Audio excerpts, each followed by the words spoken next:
India is a country filled with histories, mysteries, and unbelievable histories. In today's video, we are going to talk about ghosts/spirits from Indian folklore.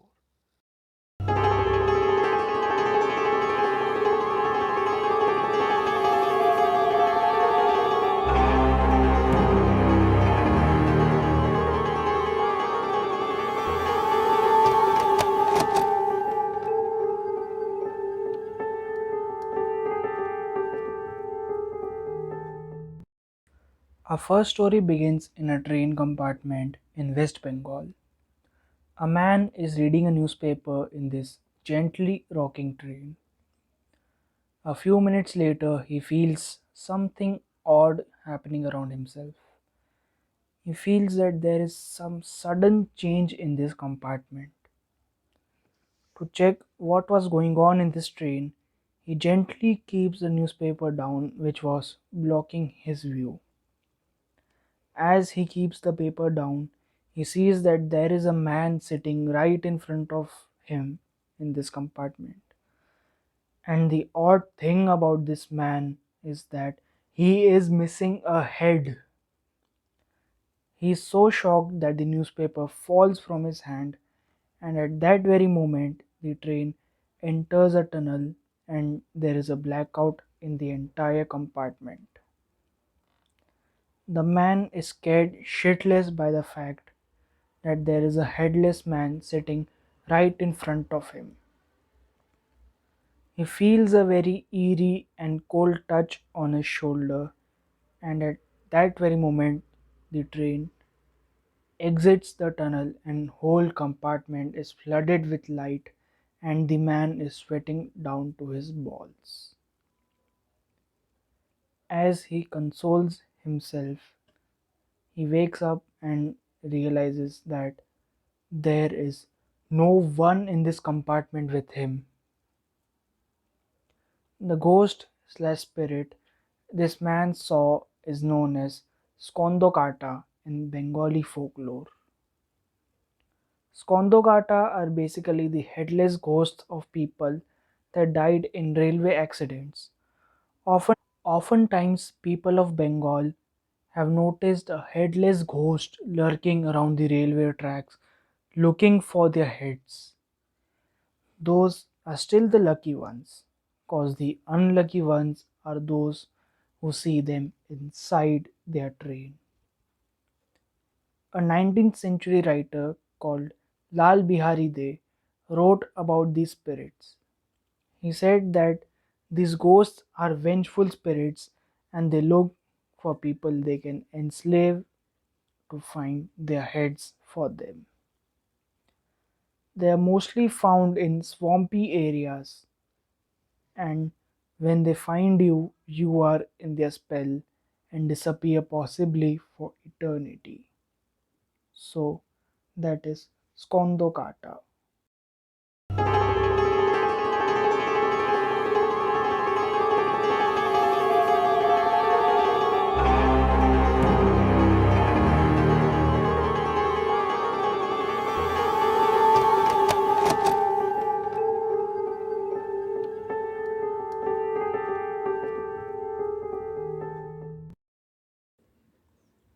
Our next story begins around a pond with two boys in Assam.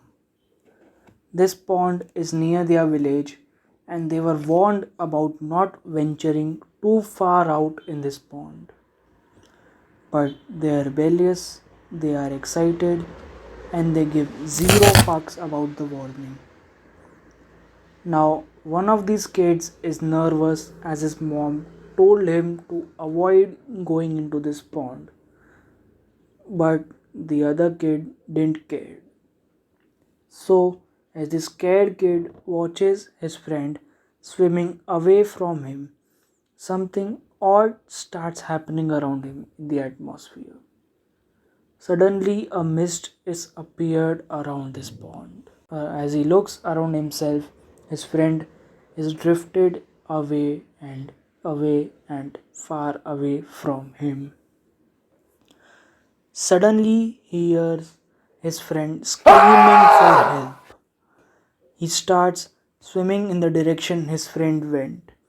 A few minutes later, he sees his friend lying face down in the water, and over the body, he sees a shadowy figure who is tall, who is lean, and he has long, spindly fingers that are holding his friend's dead body. He paddles furiously from his deceased friend and this figure, and somehow reaches the village.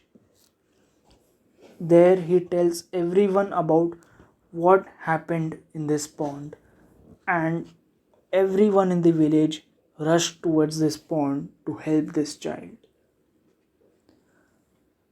But when they reached this pond, there was no figure, and more tragically, there was no body. The only thing that lies there in the air is smell of rotten fish. The creature mentioned in the story is known as the Bak. In Asami folklore, the Bak is described as this ugly looking creature who is tall, who is lean, has long spindly fingers, and has like long, wet, and unkept hair. He draws energy from the corpses of fishes and humans who are drowned in these water bodies. But this creature is not afraid to kill other people and draw energy from their bodies. The bark carries a small pouch made from a black fish net. It's believed that if you want to counter the bark, you have to take this pouch away from him and it will be under your control. But it will always try to take the pouch back from you, and the day he takes it back, then only God can save you. Its presence is noticed by this mist that forms around him and the smell of rotten fish. So, if you notice these things around yourself in a pond, then avoid waiting in the water.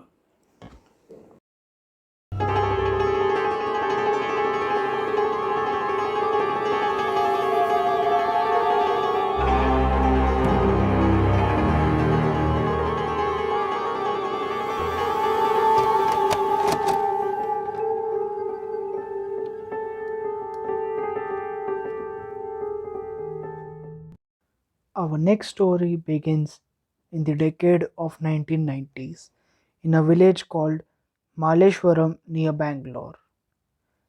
There was a frenzy of murders taking place in this village, which was caused by a witch. What used to happen was that this witch used to knock the doors of her victims and call them out in a voice which was familiar to the victim. And when the victim opened the door, she brutally killed them. There was next to no cure of this situation, and if this witch knocked your door, a death in your house was evident. People began to lock themselves inside their own houses as soon as 7 p.m. in the evening in fear of this witch. But one night, one of the ladies discovered a hack to at least delay the oncoming of this witch.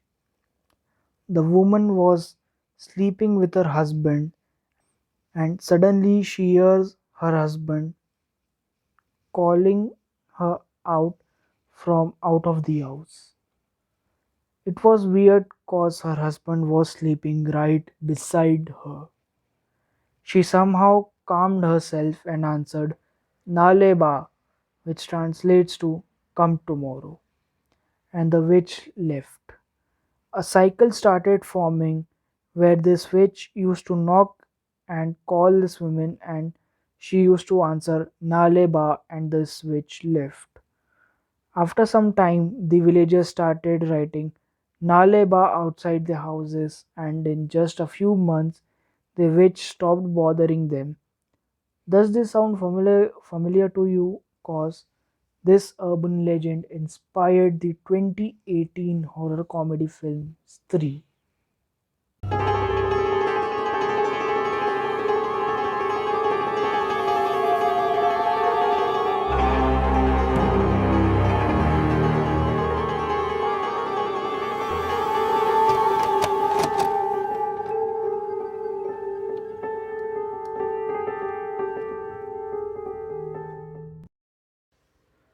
Our final story comes from this place called Thamaraseri Pass in Wayanad. Now, this is a 12-kilometer stretch with 9 hairpin bends. It's treacherous, it's on high altitude, and it is very scary to drive through this road. Between Kozhikode to Wayanad, there is a village called Lakidi. At Lakidi, you will find a tree. This is not an ordinary tree. This tree, from its branches, descends a thick steel chain. This chain falls around this tree, and this story is about these chains. Sometime in 1700s, the British arrived at Kozhikode, which was known as Calicut back then. It's the same place where Vasco da Gama first arrived in India. The Britishers used to transport a lot of spices from Kozhikode to Wayanad, and it was a very difficult task to transport these spices as the route is very long and difficult. At this moment, the British Viceroy decides to give a big reward to a person who can find a simpler route between these two cities. A British engineer manages to find a breakthrough, but he was not alone. Now, the British engineer happens to come across a man who is a chief of a tribe, and his name was Karinthandan. Now, Karinthandan helps him to find this route between Kozhikode to Wayanad. But instead of rewarding Karinthandan, the British engineer took him on top of a hill and shot him dead so he can take the full credit of this discovery. Now the Britishers built a mountain pass around, but the traders who were traveling through this pass reported listening to weird and loud screams, and many a times they would meet with a fatal accident. Now a rumor started spreading around at that time that Karinthandan's soul is back and is causing all this as a revenge. As the traders refused to travel through this route, the Brits asked a tantric to help them. Now this tantric manages to trap Karithandan's soul into this tree in Lakidi using these long, heavy and hard steel chains. Now the odd thing about this tree is that the tree started growing with time, and the chains too grew along with the tree. Now this tree and these chains have become a major tourist attraction, and Karinthandan is officially registered as a martyr. Now, if you're traveling from Kozhikode to Wayanad, make sure to stop at this tree in Lakidi and pay your respects towards Karinthandan.